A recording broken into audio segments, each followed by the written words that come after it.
Donc, pensez-vous qu'il puisse y avoir un lien entre les deux? Alors, ce qu'il faut déjà rappeler, c'est que le cancer du sein, c'est le premier des cancers de la femme, puis il va toucher plus de 30 000 femmes chaque année en France. Donc, une femme sur 11 en France va développer un cancer du sein. Pour rappeler, c'est une femme sur 9 aux États-Unis. Donc, la fréquence augmente. D'abord parce qu'on en trouve plus aussi, puis il y a un meilleur dépistage.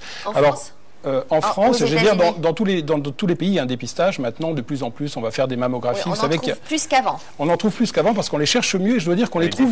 On les dépiste plus et on les dépiste de façon plus précoce. Alors maintenant, il y a des cancers du sein qui sont hormonodépendants et d'autres qui ne le sont pas. Alors, le risque de cancer du sein en fonction de traitement hormonal substitutif ne concerne que les traitements de longue durée. C'est le cas de cette patiente. C'est le cas de cette patiente. Donc, ce sont les traitements jusqu'à 5 ans. On considère qu'il n'y a pas de risque particulier.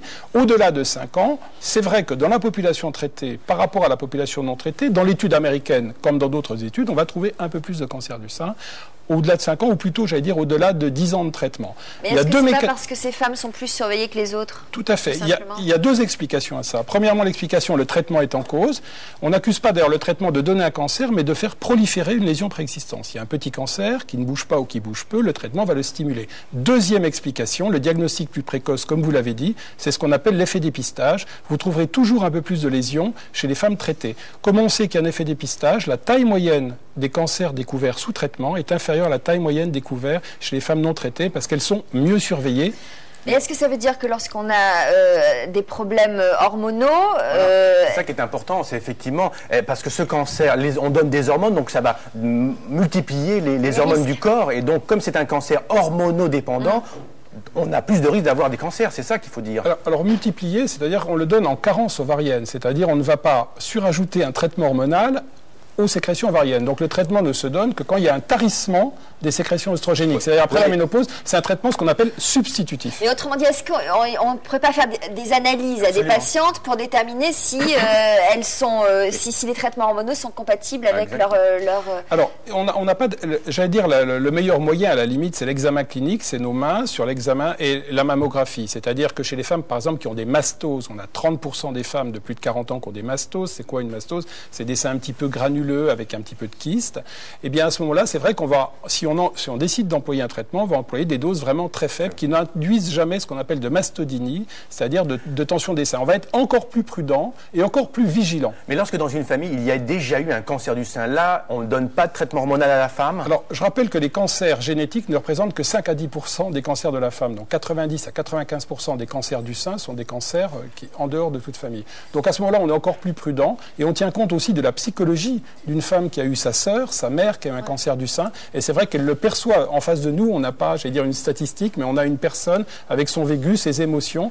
Et je crois, c'est ce qu'il faut dire, il faut qu'il y ait un dialogue avec son médecin. Alors, exemple, moi j'ai eu un cancer du sein dans ma famille, ma mère en l'occurrence. Donc ça veut dire que je fais quoi, moi? À mon âge, qu'est-ce que je dois faire comme examen pour savoir ce qu'on doit me donner comme traitement? Est-ce que je suis candidate au traitement hormonosubstitutif ou pas? Alors, ce que je dirais dans votre cas, c'est que régulièrement, déjà, vous devez faire des mammographies, en particulier à partir de l'âge de 40 ans. On disait pour tout le monde... Pardon? Vous les faites? Je n'ai pas encore 40 ans, mais Richard.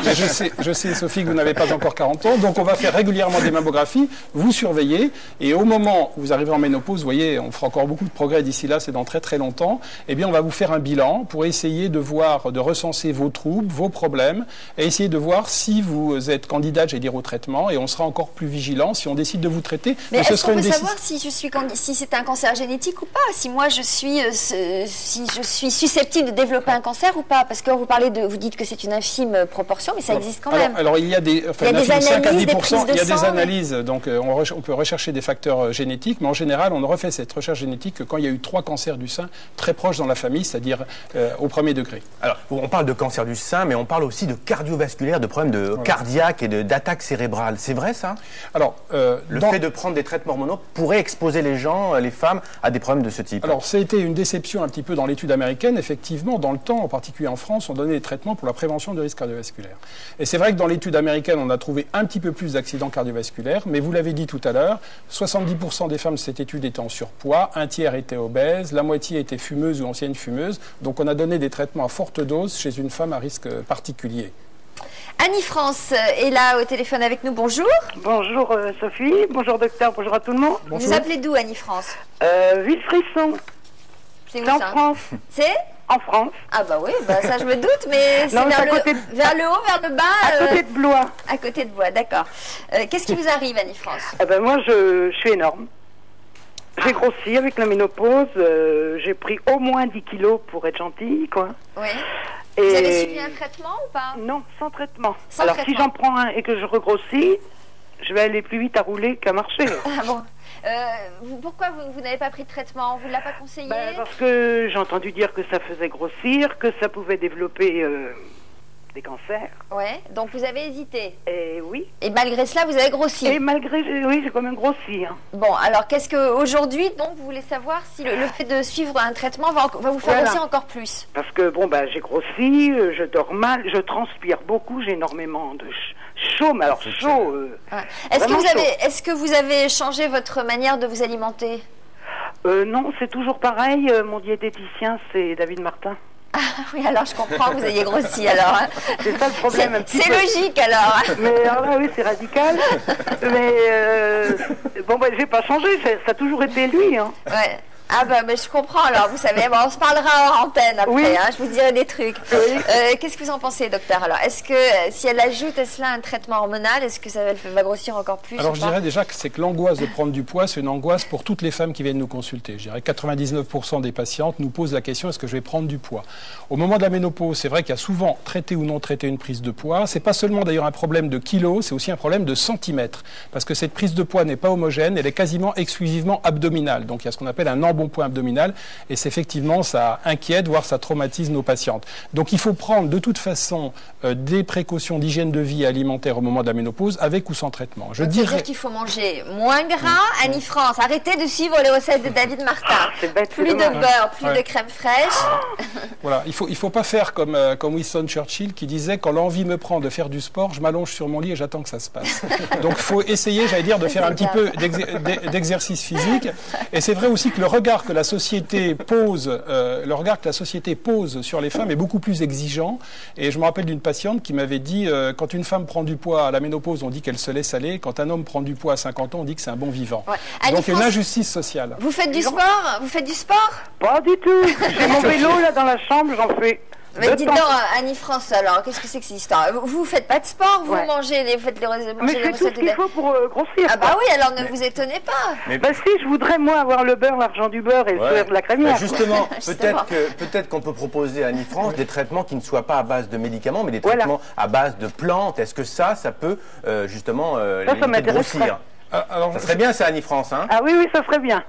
Alors je pense que vous faites allusion, Richard, à ce qu'on appelle les phytoestrogènes, c'est-à-dire qui sont tirés du soja. Alors donc, les études sont contradictoires. Il y a des études qui ont montré un petit effet sur les bouffées de chaleur, d'autres pas. Mais surtout, ne pas croire et ne pas laisser croire qu'on pourrait remplacer un vrai traitement par du soja.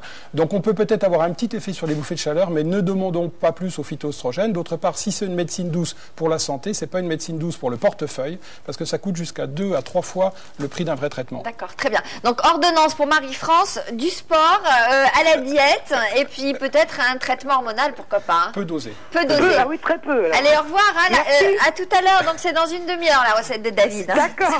Merci.